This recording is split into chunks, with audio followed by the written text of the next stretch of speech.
Welcome, everybody. Welcome back to Who's Your Band. I am Jeffrey Paul. I was not here last week. Uh, No. no, I was away, and Sean was able to pick things up and keep the ball moving. So that's great. Thank you, Sean. And it was a great episode. But this week we are all together, and we are lucky to have this guest on the show. And Don't speak let too me tell you soon, something. Jeff. You don't know if you're lucky or not. I know I'm lucky because this is the reason why I know. I know our guest for at least 10 years. I don't know why we haven't had him on sooner. I mean, because this guy is an actor, he's a comedian, he's a composer. Um, he's really played. He doesn't realize it, but he's played such a bigger role in my life than he realizes, and he really is one of the good guys out there. And it's our pleasure to welcome to the show Rick Crom. How are you, Rick? Well, I'm very well, thank you. Thanks for the kind words. I wasn't sure you liked me at all, but that's nice to hear. What are you out That's, of your yeah, mind? Of course, I like you. I you're one of my favorite people. I mean, very, very. yeah. For those of you, I mean, if you've been in the New York comedy scene, it's impossible not to not know who Rick is. If you're into comedy at all, I think it's almost impossible not to know who Rick is. Rick has been on numerous television shows. In New York, he's performed on Broadway, and he performs all over. So let's get this thing started. And God, and we're gonna jump all over the place, Rick. And Yes, that's right. I don't know what to expect. You asked me to be here. Here I am. see, that's the kind of Oh, guy Rick Crom is, Sean. You ask him to do something, he does it. Um, qualified or not, he's here. We'll see what's the worst that can happen. right. So the reason why we brought you here, we want to know your cure for the economy in the country. No. No, I mean Rick, you've seen like all over television. Sean, were you a fan of Chappelle Show? I love Chappelle Show. Okay. How do you not recognize Rick? I remember. Okay. He's been in so many great scenes, but he was the lawyer, right? Oh, right, the Law and Order sketch. That's such a great sketch. How did that all come about? Did you know Dave beforehand? Did you have to audition? Walk us through that a little bit. Well, yeah. I mean, remember now. This was 2003 that we shot those scenes. 2001, 2, and 3, or 3, 4, and 5, somewhere in there. I knew Dave from the Comedy Cellar. Remember, I was the like the permanent host there for about 15 years, and especially late night. And Dave was one of those people who started at the Comedy Cellar when he was in New York. He started in Washington, D.C. I mean, Comedy Cellar. You can't take credit for him. I mean, he was big everywhere, but he was one of our acts, and it was when they started doing the show. You know, his producer Neil Brennan was thought of me because I had done many years ago. Neil Brennan was Louis C.K.'s assistant. I'm talking like when he's like 18 or 19 years old. And Louie would do these little films, and I did this little film with Louie and Mark Cohen, and I played kind of this fuddy-duddy guy. And so Was that film Pootie Tank? no, this was a little short called I'll think of it in a second. Caesar Salad. It was called Caesar Salad, and it was a film just full of vignettes.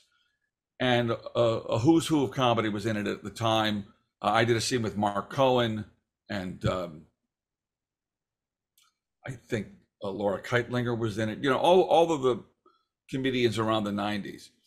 So anyway, this is a long background, but anyway, so I had done that with Louie, and then years later, now Neil is doing Chappelle's Show, and he remembered this scene I did with Mark Cohen where I played kind of this fuddy-duddy boss.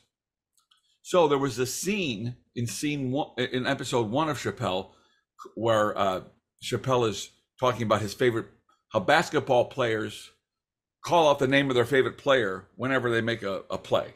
Kobe. Kobe, right, that kind of thing.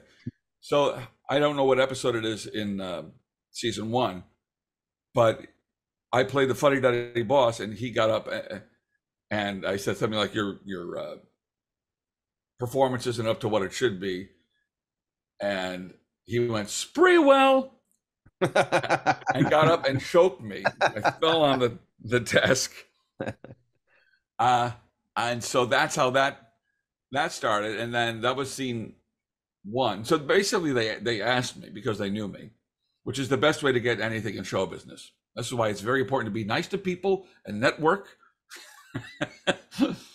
So he thought of me, and then season 2, they had the lawyer sketch, the Law and Order sketch, and also that same season there was when Little John broke his arm, and I was the doctor, and I kept saying proof of insurance, yeah. Proof of insurance, what? Proof of insurance, what? But you right. So I forgot about that. I'm glad you brought that up because you play that so straight. Yeah. Yeah, I mean, like you never break. There's not a smirk. I mean, that is so well done. Well, it's I have a thing when I'm on set where I'm so concerned about not fucking up that I generally don't break unless we've been there all day. But so that was the thing in the scene, was when you're a naturally funny person, you want to kind of fool around. But in this case, he was all the comedy. So and we didn't have a lot of time to shoot that. I think maybe we did about 5 or 6 takes of it, and which isn't a lot. But a lot of it was ad-libbed, especially the end part. When I said, just writing. Okay, I'll be done in a second. I'll ask anything else. He said, no, I'm okay. That was all ad-libbed. So, yeah. Did that show have a big budget? That I don't know. What it was, Comedy Central at the time. I suppose it was a bigger budget than their stand-up shows, but I don't know the answer to that question. It certainly doesn't look like it was a big budget, but they did have a huge crew. You have to think though, after the first year, I mean, the first year probably not, but after the second year, it was the biggest show on television. So yeah. I'm sure they had a monster bump in the budget from season 1 to 2. It didn't look like they were lacking. Yeah. It didn't look extravagant, like, big trailers, but they had your craft services and all of your hair and makeup people, and there was plenty of room for everybody. So yeah, I think that when Comedy Central realized what they had, they probably upped the budget, but I honestly don't know the exact answer to that. That'd be an interesting thing to find out, somebody who worked on that show. Yeah. So let's go back to what you had said initially. Okay. So you, and this is why, like, I feel like I've known you for, oh my God, for more years than we actually do know each other. I'm 106 years old, of course. And you look good for a guy who's in his early. I really do. I look pretty good for 100. Right. Okay, so got your hair. Okay, your skin looks great. Well, it's not mine, but I own it. You're still good. But I remember, like, when I was younger and I was just dating my wife, and we would, like, I wasn't doing comedy or anything. I was still working on either on the tours, or I was working in law enforcement at the time, and we would go to the Comedy Cellar. Mm-hmm. I always loved comedy, and there would be Rick Crom behind the piano every time, and Bill Grunfest, right? That's right. Was the host, and they were there all the time, and like there'd be like these amazing acts. So you're talking between the years of 1984 and 1990. That's exactly because in 1990, Bill went off to do Mad About You in LA. He was the head writer of that, and that's when I kind of took over as the host. But yes, we were a team for many years. Although we did like I would do a set on my own, Bill would do sets on his own, and then we would host the show together, which was a whole other thing, because we're big 1950s comedy fans, comedy team fans, and stuff like that. So that was kind of our homage to that whole thing, and it was so different from what everybody else was doing. You But know, walk us through the early years of the Comedy Cellar. Like, were you guys the original hosts, or was there somebody before you? Like, how early on in the inception? Because back then, the Cellar was what it is. no, we were the new kids on the block. Right. Uh, you know, in all fairness, I mean, Bill started this, the Comedy Cellar in 1981 or 82. Bill was an agent and a booker and a performer. Did pop-up shows all over the city, and he'll tell you the story that he walked into the Olive Tree Cafe, and downstairs had been the Cafe Finjan, a Middle Eastern band, owned by Manny Dorman, who was the owner of the Comedy Cellar, and they had moved over to another venue, and that room downstairs that we know as the original Comedy Cellar on McDougal Street was just kind of basically empty. They'd have little events and stuff, and Bill says that he walked in and he went, "Oh my God, this is a gold mine." I don't think he said gold mine, but it was like finding Excalibur. This is a comedy club. Went to Manny, and they started doing shows on the weekends. Bill was the host, and they had a sidekick piano player, and that was a guy named Charles Zucker. And Charles was the sidekick with Bill for a couple of years. And I started working at the Comedy Cellar with Chicago City Limits. They were an improv group. That's right. And I was their piano player and opening act, and I would do all their voices. And so we would do sets there. Then Charles decided he was going to go out to LA. He went out to LA to do movie. He was in Teen Wolf. He did some movies and stuff like that. And they needed somebody to fill that role. And they asked me if I would give it a try. And I did. And they didn't love me right away, but Bill fought for me. He said, "We just haven't worked out anything between us yet. So give it a chance." And they gave it a couple of months, and then we started coming up with stuff together, and that's how it started. But it was a kind of a formal show back then. We only had one show on Friday and two shows on Saturday. It wasn't like the big comedy conglomerate today. And we'd wear jackets and ties sometimes, and very formal kind of thing. And I'd play and do the funny sidekicking stuff with him, and it became a hit. So that's when you probably saw us. Now I heard a couple of things. Well, let me say you're right. We were a new club because at that time the big clubs were Catch a Rising Star. These are the big industry rooms. Catch a Rising Star, Comic Strip, Dangerfields, and the Improv. So those are the four biggies in the city. And Caroline's was around too. Yes, Caroline's actually was. Gosh, at that time she was on 28th Street, or she was down at the Seaport. She'd been in 3 different locations. That's right. Mm-hmm. So I'm not sure when they moved up to the Broadway location. It was probably in the 90s. Yeah. Right. So I remember going to Caroline's at the Seaport. But the thing is, when you would go to the Cellar back then, it felt different than any other comedy room in New York City, because it really felt that you were in a Greenwich Village entertainment venue. Absolutely, yeah. Right, like it kind of like the way the bottom line really kind of felt like that for a musical venue. This is the kind of vibe I felt going into the Cellar. I heard in order to attract people to come downtown, because a lot of the clubs that you mentioned were more midtown clubs. Yeah. Is it true that they paid more for the comics to perform downtown than they did midtown in order to attract the comics?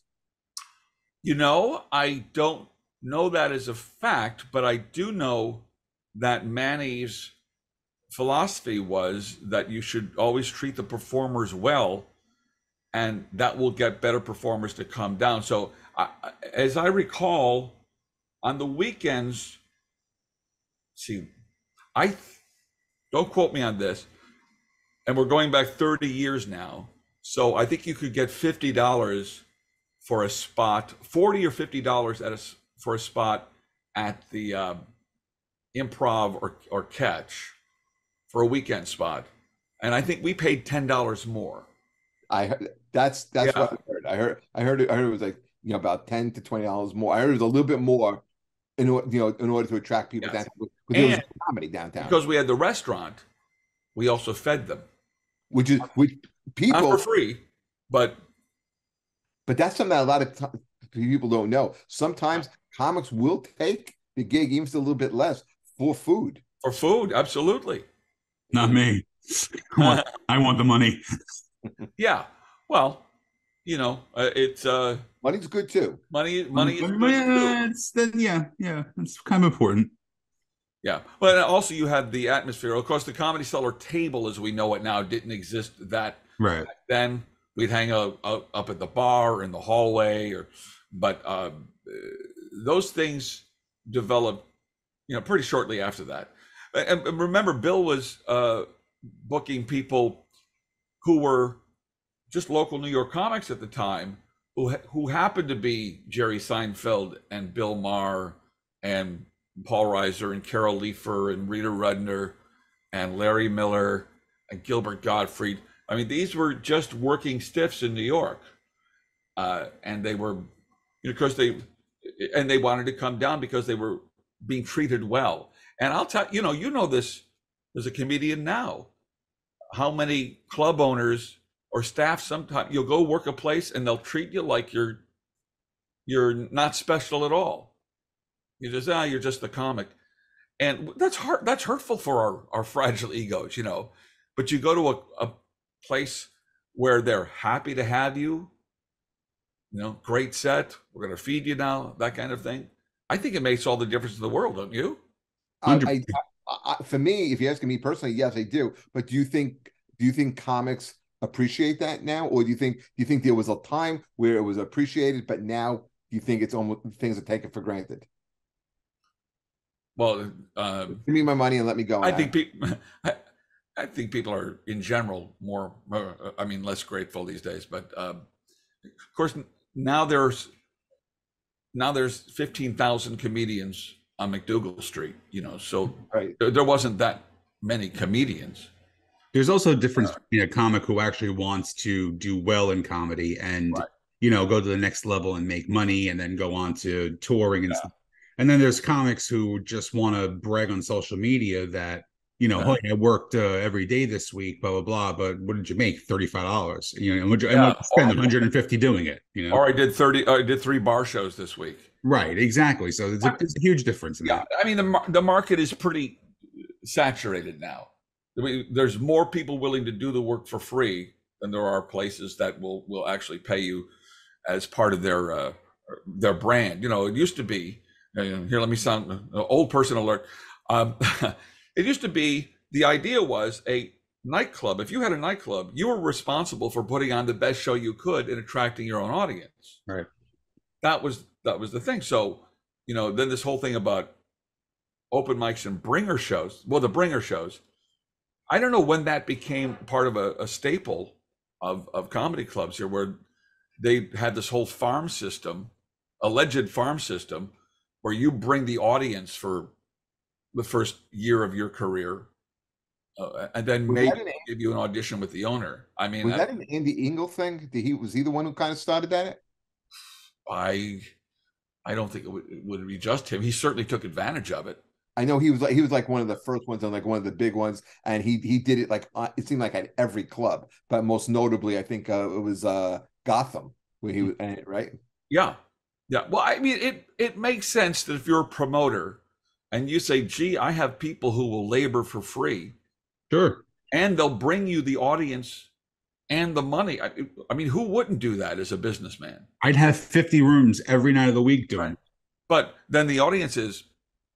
The question is, will the audience consistently come back? Right. Well, that's the point. And then in the long run, and no one really thinks about the long run and anymore, but maybe ever, is like it dilutes comedy, and people think, well, that's what a comedy show is. That's right. And we had the same when you have low quality and it's cheap to produce. This happened after the comedy boom in the 80s. In the early 90s, there was a big downturn. I don't know if you remember this. And that was because all of these comedy shows were produced on TV, local comedy shows, maybe nationally syndicated shows, and they would put people on who had maybe 2 or 3 good minutes, but anybody could get on TV in the 90s. Anybody. Would you say the kind of what Netflix did just a few years ago? They may not have even had the minutes, but because they had the look, or they checked the box. Hey, well, sure. Or the social media following. Right. Now, we didn't have social media back then. So we just had, let's go see so-and-so at the club. But when you could see it on TV for free, and then people sitting at home go, oh, is this as good as it gets? Well, I'm not going to go spend that kind of money to see it in person if that's as good as it gets. So the same thing you said when Netflix started giving everybody and his brother a special a couple of years ago. Yeah. I mean, it sounds like the same thing. I wanted to go back to something you talked about, and then I wanted to follow up with a question. You mentioned the famous table, and a lot of people who follow comedy know about the table. Do you know how the table started? And who started it? Well, the table happened out of necessity. We had to put these people somewhere, right? And at the time, the restaurant was a big part, if not the main part, of the business there. And you couldn't have comics just standing at the bar and standing at the. Well, there's no place to hang out downstairs. There's no place, not downstairs at all. Right. And upstairs, we would always be in the way. The olive tree wasn't situated, though it is now. It was the bar was in the middle of the room, but I think just out of necessity is that we had to put the comics somewhere, and I believe that since we were often feeding them anyway, it made sense to take a table and just dedicate it to where the comics sat, and now so that's, I think, how it actually happened. How it became the legendary table was that Manny, Noam's father, Manny Dorman, who owned the Comedy Cellar, he was a musician. He performs there sometimes. He did. I mean, Noam performs there with his band on Mondays. Right. Sensational group.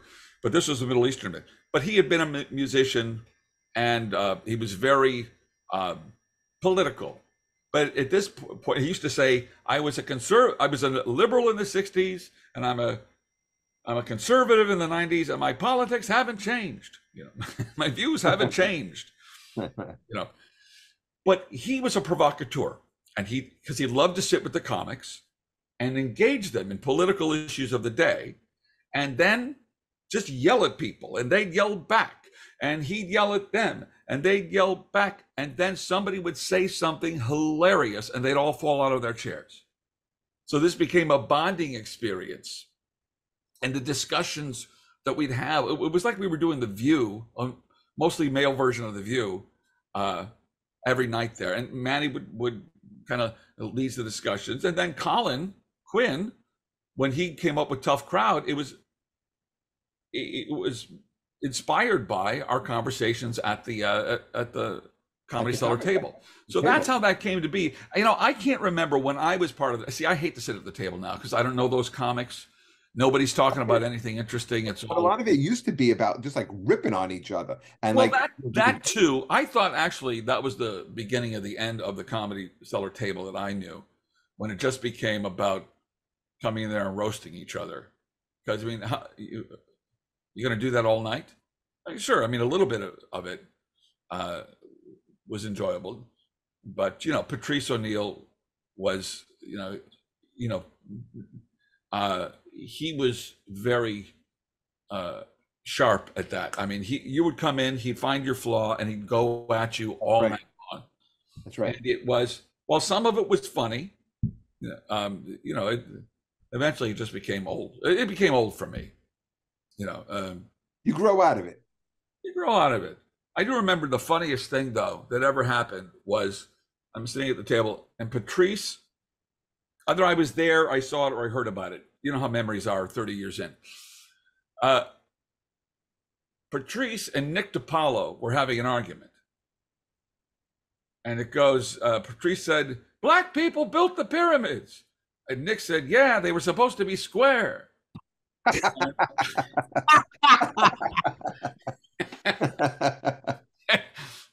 And of course, everybody screamed and laughed and all that stuff. But great fucking joke. And they were great friends. Oh yeah. Oh yeah, absolutely. We got along. We got along quite a bit, but the special part of the table that I remember is when we weren't talking about comedy all the time, or we'd have fun discussions and we'd have serious discussions. But now I'm kind of retired from that scene, so I don't know everybody who's hanging out there. Okay, so there's a couple of things too. Because you said something that'll lead into another question, but before we get away from the cellar, you were there for a long time. Yeah. Who did you see there that you thought, hey, immediately this guy had it, and you knew right away? And who did you see there that you were like, this guy, he's a zero, and they both go on to make it? So who's it? So the first part of the question. Ooh, who can we dish? Who's the guy who you saw like, man, this guy got it? Let's go with that one. John Stewart. You always said that. I remember Stewart came in, and he really was not a comedian, and he will within 6 months, because John's a very smart guy, and he was talking about important things, and he was his structure was good, so you could say, oh, this guy's going to be important. He wasn't a great performer when he first started, but you could just see. I had the same experience with, my late nighters in the 90s. After our show ended at midnight, we'd stay open till 2, and I'd have late nighters who would hang out. And as the MC, you had the power to put people on, and everything didn't have to be scheduled back then for 5 minutes. And so my late nighters were people like Sarah Silverman and Judah Friedlander, and Daryl Hammond, and Jim Gaffigan, and Dave Attell, even Colin Quinn. And so these are the people who would consistently come back, and you'd put them on. And I think that I knew Sarah Silverman when she was 19. I told her, I said, I think you're going to be a big star. And she, oh, really? I said, but you got to get 10 minutes you can do on TV, because you think she was dirty now. You should have seen her then, So, so Sarah, you could tell immediately. Chappelle, you could tell immediately. Chris Rock, you could tell immediately that they had something special. And then some people you never knew about, like if they'd have a career or not. Who do you think took a little while to get going? We are like, man, like if it was like if you run the club, like I don't know if I would have really booked this guy, but someone else saw something in him. But you were like, I don't know about this guy. Yeah. Let me think. Because you haven't, Sean. I know Rick, and I remember we used to like go to the Olive Tree, hang out, and have a beer. And then this is what I remember. Because the guy has blown up now. I don't know if you even remember this, Rick. I remember one night you were like, let's go over to the Grizzly Pear. I want you to see this guy. He's going to be a star. And the guy is Alex Edelman. Yes. Who now got a one-man show on Broadway. Yep. And I remember you saying, watch this guy. And you always said a lot about comedy was watching. And you said, watch him. He's going to be somebody. And then sure enough, he blew up in doing the Edinburgh festivals, and really was a working international comic. And now, I mean, one man show on Broadway. I don't know if it gets bigger than that. Yeah, I mean, he follows that thematic form that Mike Birbiglia does. Right. Mm-hmm. Yes, he asked me if I would come see his show at the Hudson Theater, and I'm going to probably this week sometime if I can get a ticket. See, now you can't get a ticket because he's all over the place.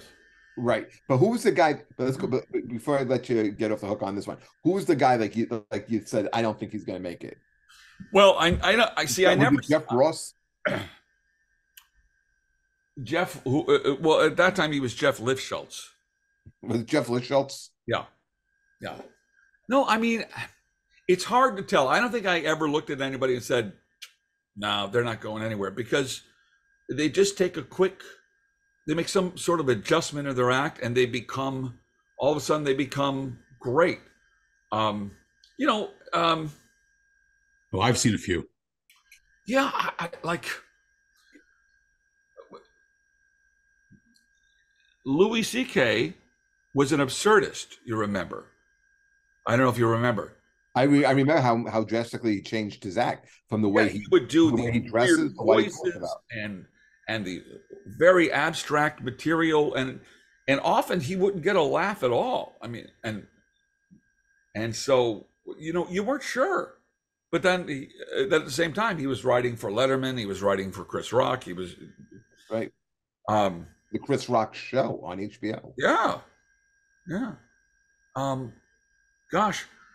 So I'm really struggling to think if there was somebody I thought, well, this person isn't going to. We had a lot of mediocre people who got really good, like even Judah Friedlander when he was early on. Right. He's like, you know, there's really no jokes there. What's he doing? Then he finally mastered that whole, you know, I'm the world's greatest expert. World champion, right? Right. And for which there's lots of jokes for whatever his crowd work is. Yeah, he's a beast. You know? But at the beginning, I didn't really know what he was doing. Gaffigan was always working very hard on the jokes, but I don't remember that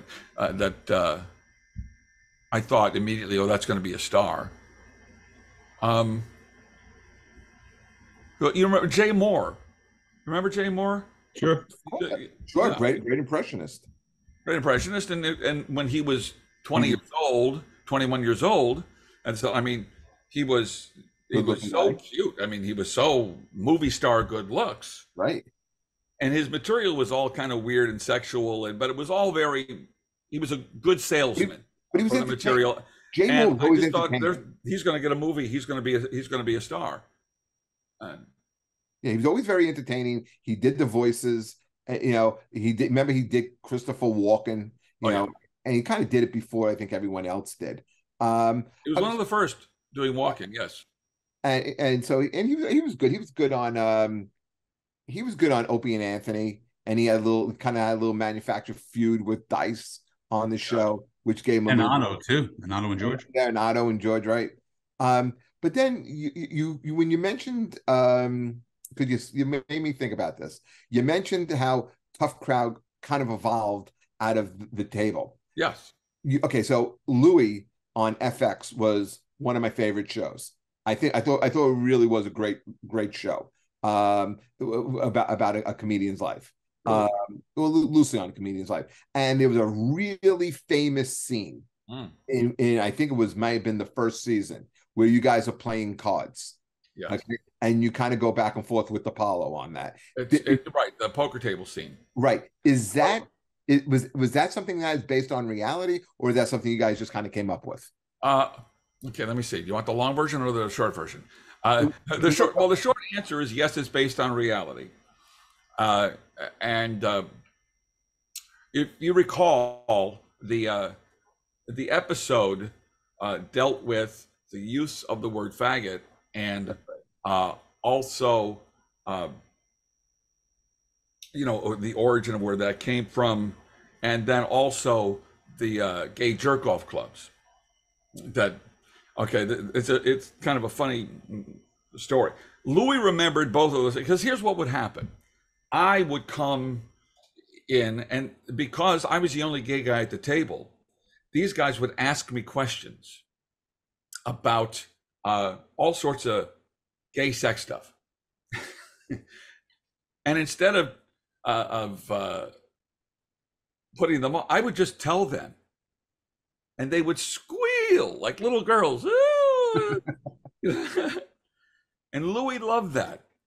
He loved that's what he told me. He just loved the fact that these guys would kind of try to give a dig at me, and all I would do is answer their questions, and they would cower and at the table, just so we can rehash, it was you, Louie, it was Jim Norton, it was Eddie Brill, and right, Eddie Brill, past guest, great guy.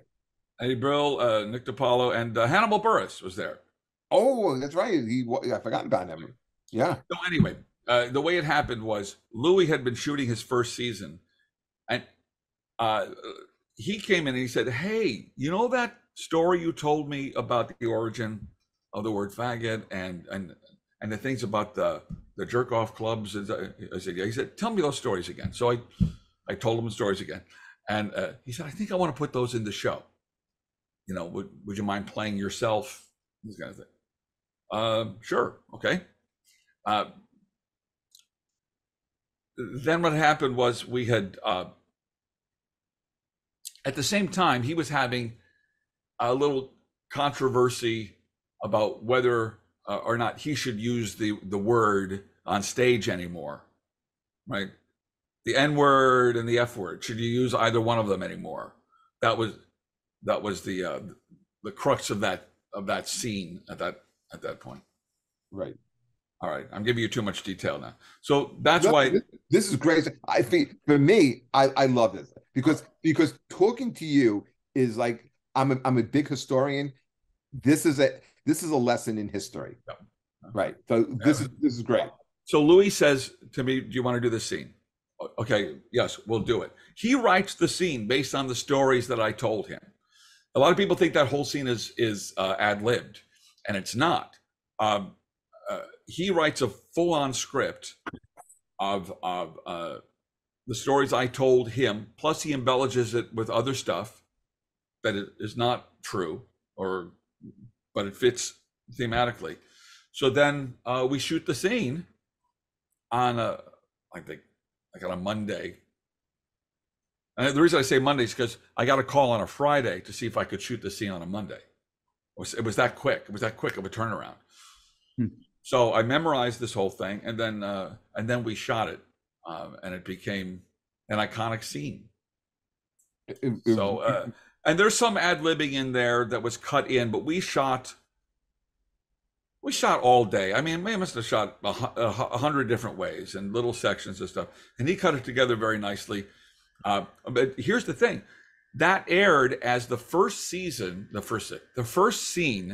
of the second episode after the pilot in season 1.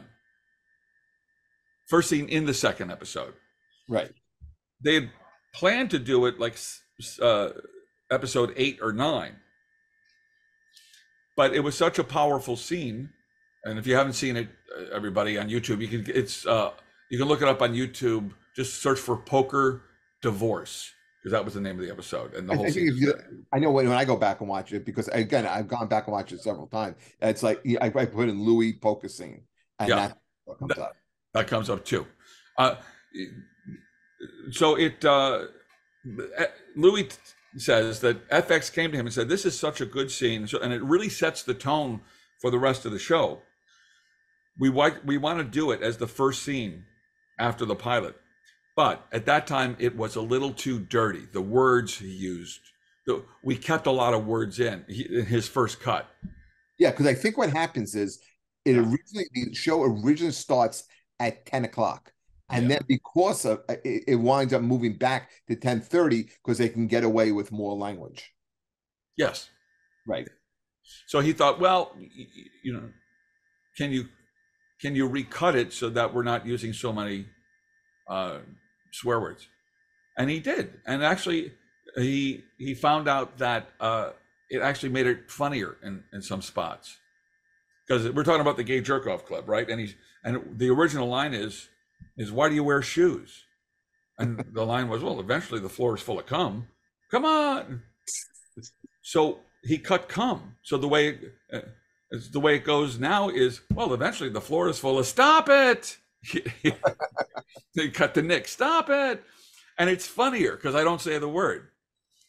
Was that tough on you, Rick? What?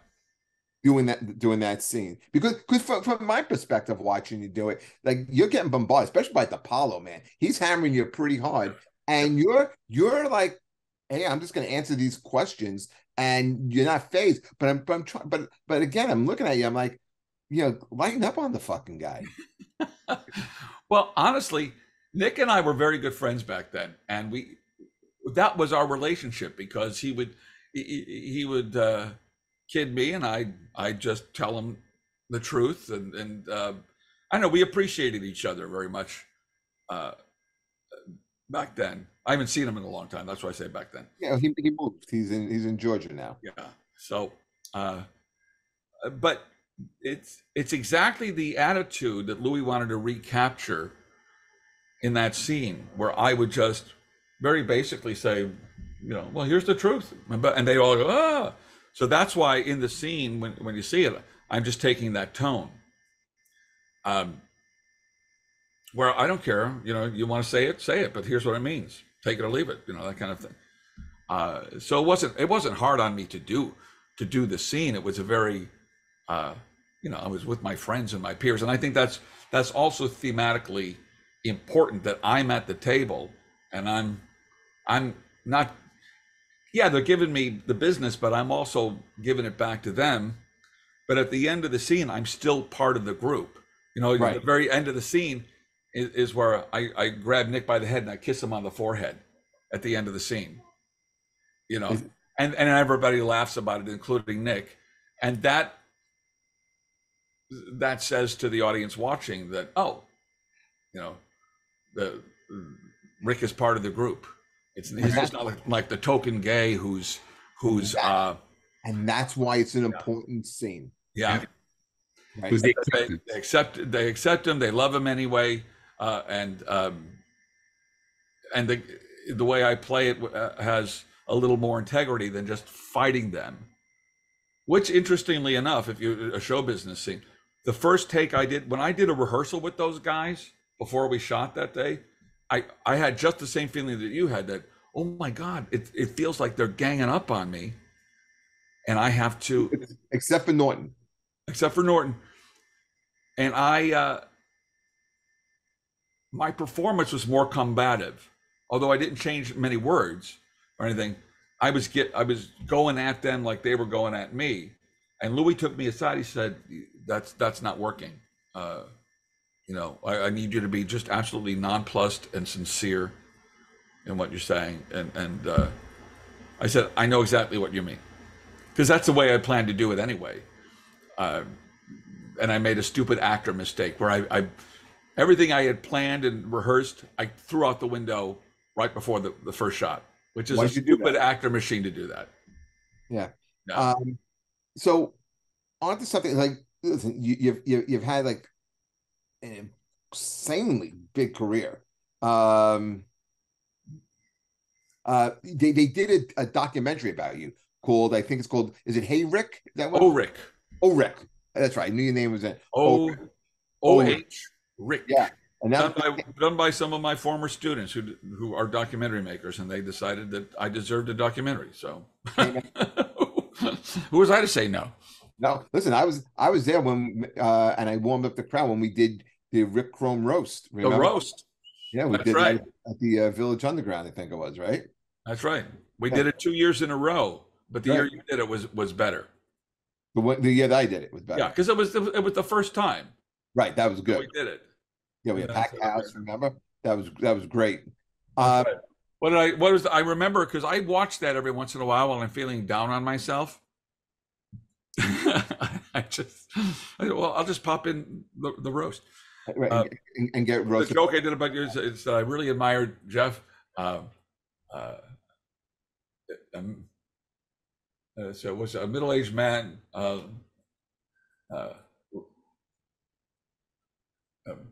pursuing his dream before he drops dead. It's like me in Thailand. Was that something like that? Oh God, I don't remember any of that. I had screwed it up right now. It had worked, but I just remember being a really great night. But right. the documentary about you, I wanted to know how that came about, and how did these guys got everybody in it? I mean, Sean, I don't know if you've ever seen it, but Bill Burr, Dave Attell, Ray Romano, Jeff Ross. I mean, a real Louie, who's who of comedy, Very, all saying something about Rick. that was very nice and very embarrassing. Well, I'm very loved, Jeff. You know, You are. Well, you all kidding aside, man, you have done a lot for a lot of people. oh well. You have. You have. I mean, listen, I if it wasn't for you, I would have never gotten to ever perform on the Comedy Central stage and both those rooms. So I mean, I'll always be indebted for you. And a lot of people, I mean, who are listening, there are comedy classes to take. And then there's one you should take, and that's the one that Rick teaches. And because the thing, one, limits the size, but two, and this is something that I learned from you, is you agonize, I think, for perfection, whether it be wording, phrasing, and Rick, I say this not only in comedy, but I say this in different aspects of my life. Are you asking me or are you telling me? Right. That is a real Rick Crom, ism, I guess. Well, that's the annoying thing, that everybody speaks and questions. I was going to the store and oh my God. And that's why I can't watch Hannah Gatsby, because it's horrific. I mean, it's not that there's not amusing content there. It's just that everything she says is that Australian accent that goes up like this, and here's my setup, and here's my premise, and here's my punchline. I'll kill myself. But are you asking me or telling me? And well, this goes to something else that I see with a lot of comedians who've got good material, but they're very sloppy in their performance.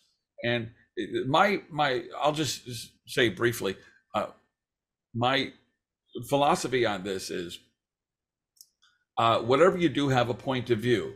Are you for it or against it? Does it confuse you? Does it amuse you? Does it make you feel helpless? Does it puzzle you? Are you bewildered by it? Whatever it is, let me hear it in your voice as you're telling me.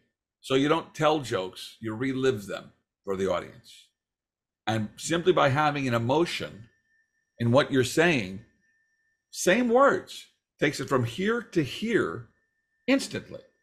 And if comedians would do that, they'd be so surprised to see how much more attention the audience gives them and how bigger the laughs are, because they're painting the picture in a very, in a way that's tied to an emotion. So it's immediately seared into their brain, so that when they do the switcheroo and they switch the image up for the funny part, the audience is totally invested in the image you created before it. And now the laugh is bigger because the surprise is bigger. As long as you're asking a question or whatever you're saying sounds like you're asking a question, you can make no other emotional choice. That enlists too. So I moved to New York, and I went, I got an apartment, and I went on Tinder, and I started meeting people. You know, people talk in lists like that. So as long as you're doing question marks or commas, you can't, unless you mean a question or a comma, you can't make any other emotional choice. And that's a huge thing, and it seems to me so naturally observable, but so many people just, they can't do it. Right. So get into Rick's mind for a second here, Sean. All right. Mm-hmm. And okay, so Rick is also a musician, really very talented piano player. I remember when he would talk about comedy, he would talk about comedy like writing a musical composition. It's a rhythm to it. There's, that's what it is. And we would watch different clips, and you would hear how different comedians had a different rhythm to their joke. Mm-hmm. Sure. Right. The thing I remember, so it'd be years later, and I go on and start to do some stuff, and then I run to Rick, and I this is a question I've always wanted to ask: why are you still teaching classes? Because I remember one of the things that you said is the thing that bothers you the most. You give this great advice, you do this thing, and then guys go, yeah, that's great, and then they still do it the same shitty way that they did it before, as they walked into the class. And you would say, why are they taking the class? So what keeps hanging in there that long?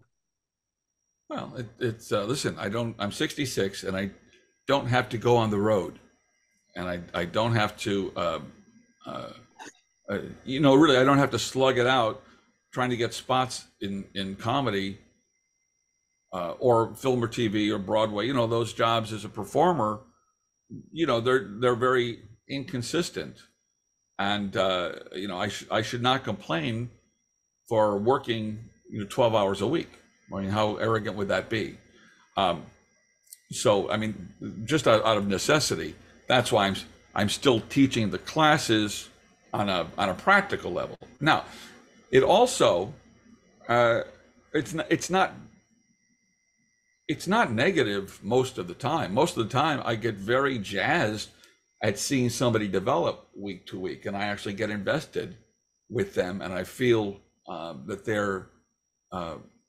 they make me feel relevant and important by helping them. Does that make sense? As kind of 100%. It's nice to be needed. It's nice to be thought of as valuable. And if I've lived this long doing comedy and seen so much, and I'm really good with, and I've made a study of structure and rhythm and all of that. And if people want to, well, the cynical way of saying, if people want to pay me to tell them how to tell dick jokes, I'm happy to do it. But it's a lot more than dick jokes. But it's a very fulfilling way to make a living, I think. Who took the class? Who took the class? You've been teaching for a while. Who took the class that went on and that actually was having like a nice career? One of my first students was Charles McBee at. Oh, sure. I was just with them last Charles week. was not a Comedy Cellar student, although we worked there. We worked on some follow-up things there, but he was a student of mine at what was then called the School for Film and Television, which is now the New York Conservatory for Dramatic Arts. And it was a course called Stand-Up Comedy for Actors, which the head of that school asked me to develop, which I didn't want to do, but I did it because I was a friend. But he was in one of my very first classes, and Great writer now, and but then he was, gosh, I swear he must have been 18 or 19 or 20, maybe he was 20. I think he just turned 40. But yeah, there's a guy who took what I said, made a study of it, and just really had the goal of doing it. So Charles was one of my first. Jocelyn Shea now, she started with me. That's right, I remember. 7 years ago. But we have so many people who are not, I can't say, here's my star, but I have a lot of people out there who are working. Tara Canastrasi's working all the time, Tara. Wow, okay. She was going to quit, and I said, you're not going to quit, you're going to do this. And and Ritu Chandra and there's so many people, like Eli. Why do I always forget his last Eli name? or Elon? Eli Trishan. Okay. Trishan. I thought you were going to go somewhere else. I thought you were going to say Elon Altman. Did I do him too? I don't know. It's really been about 4,000 students or 3,000 students. Yeah. But so I have a lot of people out there, and if I should make a list someday of all the people I have worked with who are out there working, at least on the weekends or still performing here and there. But a lot of people. Yourself. You came by, took a little class. I loved it. I took it twice. That's how much. Yeah, and you had. I don't recall when you started. You weren't an absolute beginner at that time. No, I was. Okay. See, so it worked. But the thing is, I had hustled, and I was going out there all the time, and what I was also doing at the same time, because the first night I ever went up, okay, and it was an open mic at Eastville. I wound up running into Nate Bargatze and Dave Smith, and neither one were what they are now. Okay, particularly Nate. and we did kind of hit it off. We went across the street to this place called Cabin on 2nd Avenue. It was 2-for-1 drinks. We were hanging out drinking. He was giving me like a whole schooling on comedy. Got me a spot that night, and then he kind of like would help mentor me. I would take your class. I would try to apply the writing techniques and going out and performing. And not if I didn't like what I was seeing, I would ask Nate, and he would give me all these tips. And he kind of like mentored me through this. Oh. But you really did, like, again, there's a lot of things that you teach. Joe DeVito when it came to writing. Great writer. Jim Mandrino's when when it came to like writer's block, and just take an hour out of your day and just write. It doesn't have to be funny, but just write. So there were like all these different techniques. Okay, so we only have a few more minutes left. Well, let me just say though, as much as people shit on classes and stuff, there are many very gifted teachers out there, and nobody's. If somebody tries to force you to be like them, well, then that's probably not the right approach. But you can still learn a lot from them. So, you did it. I think just the exact right thing, Jeff. You talk to people who are qualified, who've been doing it for a while. And if you take my class, where I have a limited class size, then there's more attention. It's just not.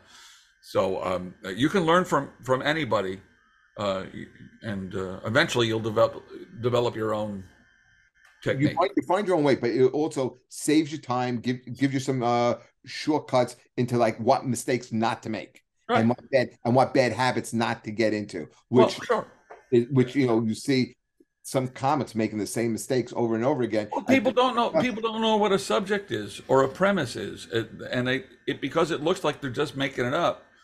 The analogy I make is, when you play the piano, you say, well, I don't want to learn scales. I just want to play jazz. Well, that's it. That's a perfect analogy. Yeah. You got to learn this. You got to learn the rules before you can break them. So again, the name of our show is called Who's Your Band? And I know you were a little apprehensive. You're like, I don't have a favorite band. Well, Sean will tell you, sometimes we'll talk 15 seconds of music. Right. But we have to talk a little bit of music. And here's the reason why. Well, my favorite composer is me, but that's it. It should be. Musical, right? Right. So you said, well, I don't really, because we were texting back and forth, and you were like, well, I really don't have a favorite band or artist. I really like Broadway musicals. Okay, guys, here's a little bit of a hint, or a little insight into Jeff. I am a huge Broadway musical fan and nerd when it comes to, okay. and okay, I'll show you how gay I am. All right. Yeah, right. So sometimes, if it depends, how I'm feeling. If I need like a confidence booster, if I'm feeling kind of like, am I spinning my wheels during certain things, I go to Pippin, track, and I'm like on the right track. Remember that song? I'll watch this shit, and I love it. Oh, I'll just put it on the right track. You got magic to do just for you. Yeah. By the way, when I was in college, I did the play, and I played Lewis. Which one is Lewis? Lewis is the arrogant son.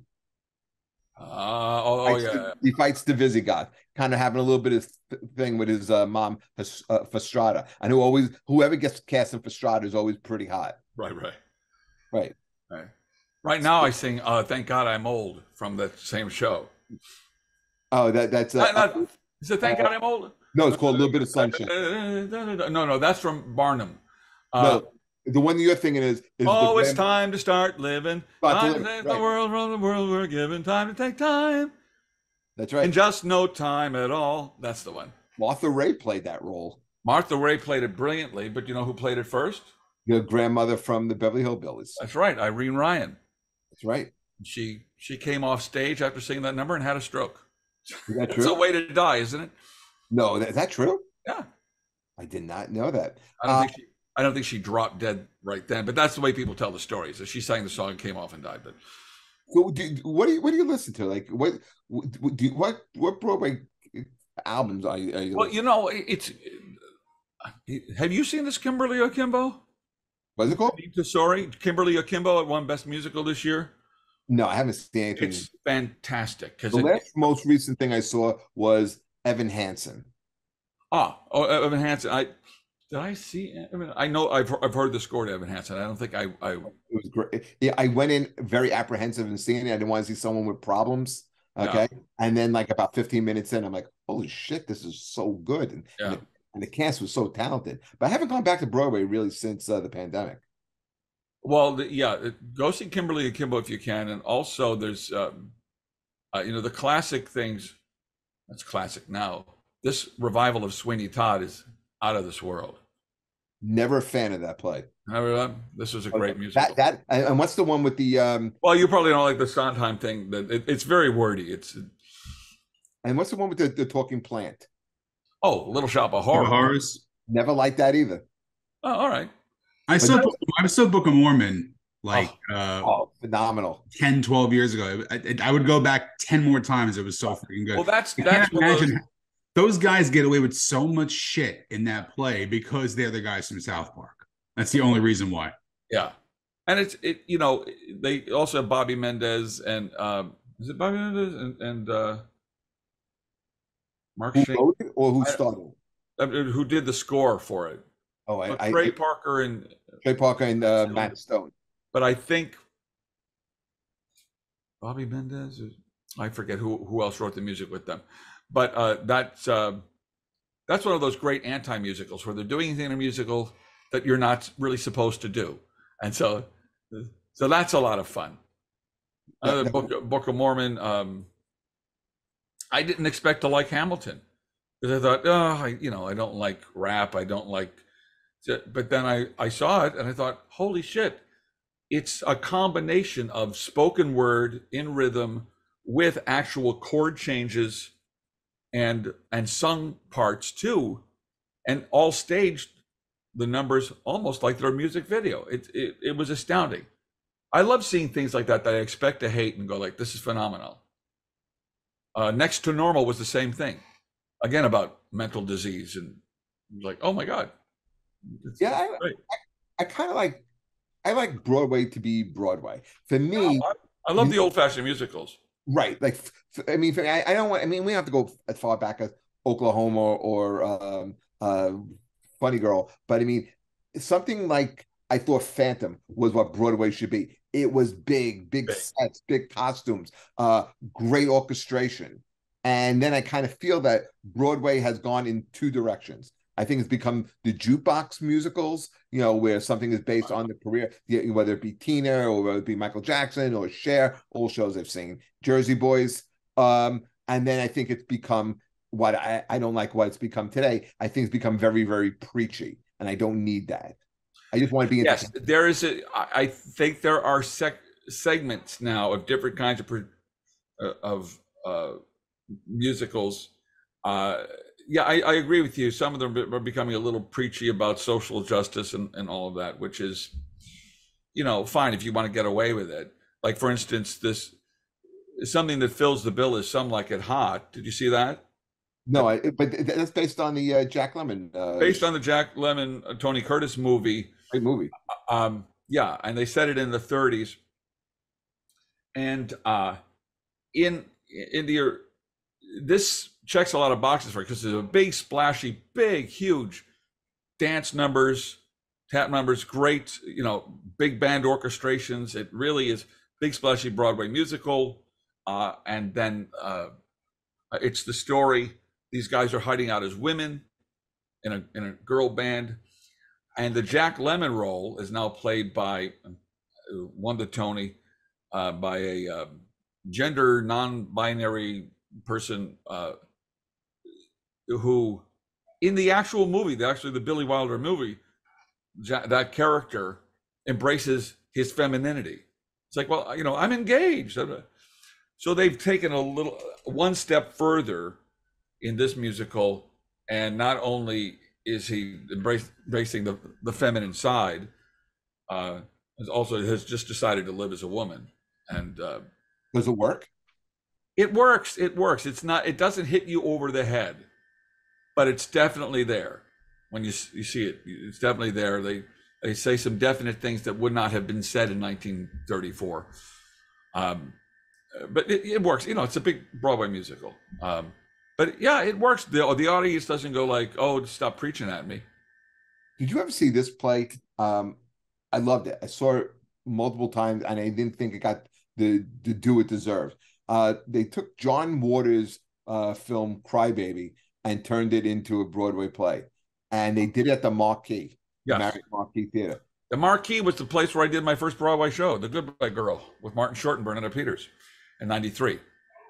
That's amazing. Yeah. But yes, but that was also written by Adam Schlesinger From Crybaby. Do you know who Adam Schlesinger is, Sean? No, I don't. He was, Wayne. I know the name, but I don't know the Fountains of Wayne. Also wrote, was really the band for That Thing You Do, the Tom Hanks movie. Yes. Oh, okay. All right. I love that movie. Such a great movie. And there's a tidbit. The last musical I did, which is going to Broadway in the spring or something like that, is Sarah Silverman's musical, The Bedwetter.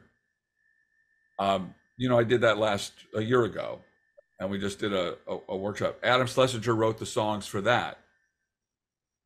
So it's this great musical.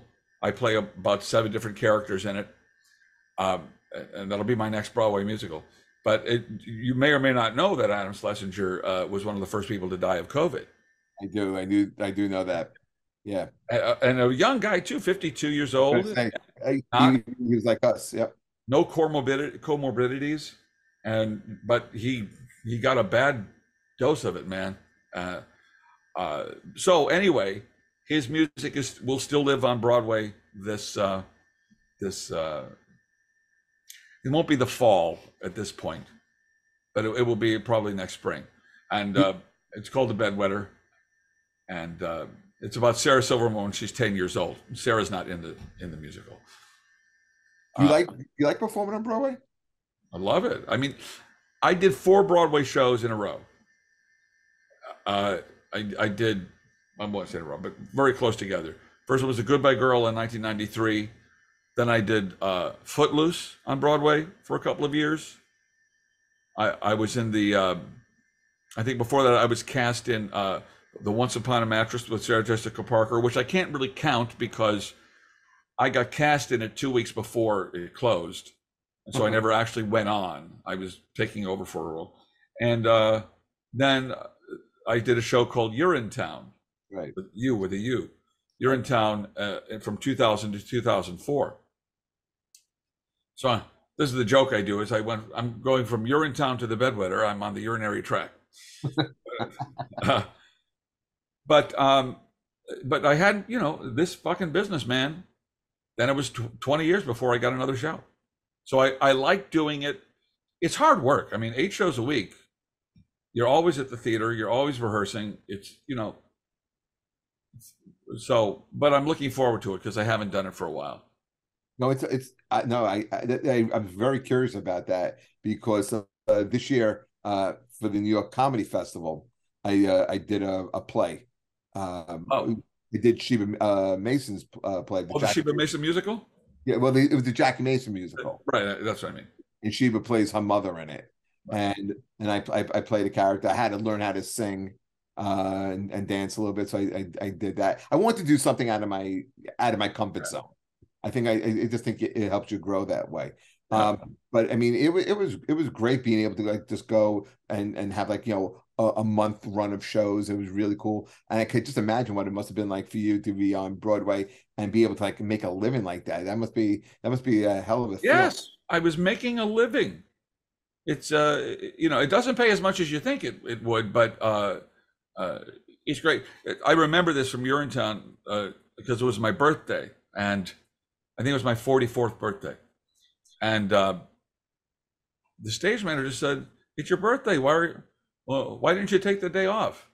And I said, honestly, I can't think of a better way to spend my birthday than singing and dancing in a Broadway musical. And he was like, good for you. Because, in this business, it's so fleeting. There's no guarantee that you're going to have a job. You might win the Tony one day and not work again. 100%. Yeah. So, yeah. to use all of your talents like that. It's I mean, you know, the feeling that you got when you finished a number. How did that feel? Oh, it's amazing. I mean, It's amazing. The there's adrenaline. nothing better than whether you're doing a movie or doing a play or even doing a commercial. The feeling of walking off the set, going home, and going, man, I just did something. I got paid to do something that I absolutely love. No one can take this away from me. So, as my dad said, you know, my dad who just passed away in March at 89, he was saying, you know, you're making money doing what you like to do. You win. That's right. And let so whatever craziness is going on in the world, you block it out and you're doing what you're doing, and that you got a play coming up. That's amazing. Which Rick, also answers your question about teaching. It's like, I do like to teach, and you know, if you have to have a job, why not have something that you like to do? If you can, most people don't get to pick. that's the truth. Listen, I can't thank you enough for coming on and doing this. Oh, It's my great. pleasure. It's great catching up with you, and you know, really. Is there anything that you'd like to promote? Do you want to promote the classes? Well, you mentioned the documentary, Oh Rick. It's now on YouTube. So if you go on YouTube and click for Oh Rick, or look for it, you'll see some trailers for it, but you'll find the full documentary in there. Our classes are Comedy Cellar classes at gmail.com, or go on the Comedy Cellar website, hit classes, and it'll tell you all about it. I'm proud to say we're sold out for the rest of the year, but get on the standby list, and in October 15th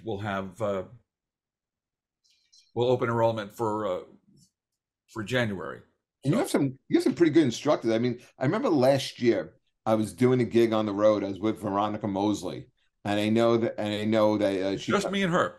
Yeah, Veronica Mosley. Yeah, she's great. She is great. She's very cut and dry. I always tell the students, you know, she's you know, I'm the nurturer, and she's the hard-nosed coach. So you know, we both teach the same thing, but in different ways. But her students love her. They love working with her. She whips them into shape. And gosh, I must say, when did I start the classes? In 2010? And I think she came on in 2013 or 2014. So it's been a long time now. It has. Yeah. But anyway, thank you so much for doing it. And guys, check out Rick. October. Go to the Comedy Cellar website, and you'll see something that says classes. And go there now. Right. Send me an email. Right. Right. You go in October, it's going to be sold out already. Right, because I opened the enrollment on like a specific day. October 15th is when enrollment will start again. And I'm as shocked as anybody, but the whole 8 weeks, or I'm sorry, the next 2 semesters sell out in a matter of 3 or 4 days. So yeah, I think your reputation precedes you, and I think that's the thing. We're very happy about it. But anyway, thank you so much. Congratulations on your continued success, Jeff. Appreciate that. Thank you. And I would like to give a big shout out to Jeff too, Rick. I don't give Jeff a lot of credit. A lot. I tend to bust his balls relentlessly. But when this airs, he'll have almost his first month of his new comedy club that he is running. Oh, himself, Laughing Stock Comedy Club, out by Hershey, Pennsylvania. I'm hearing great things about it, and I'm proud of you. I'm not gonna lie, I'm proud of you. It's hard work. It's hard work. Proud of you too. So it is, but you know, it's like Rick said before. You know, it's you do it because like every day is something new. It's never boring, and you're doing something that you love. And you know, with all the craziness in the world, people can't take that away from me. And I could tune the rest of the world out and focus on what is important to me. And you get all the stage time you want, which is stage time. Fantastic. Oh, and what the other great thing I get, Rick?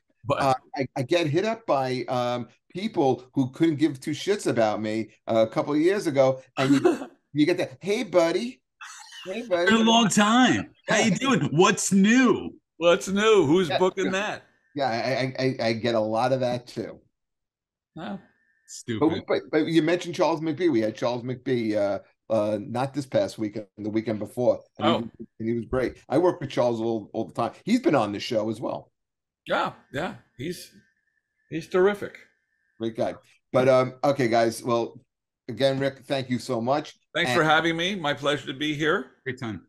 Yep. And we will be back next week with another episode of Who's Your Band. And keep subscribing and keep following. And we'll catch you next week, everybody. Take care, folks.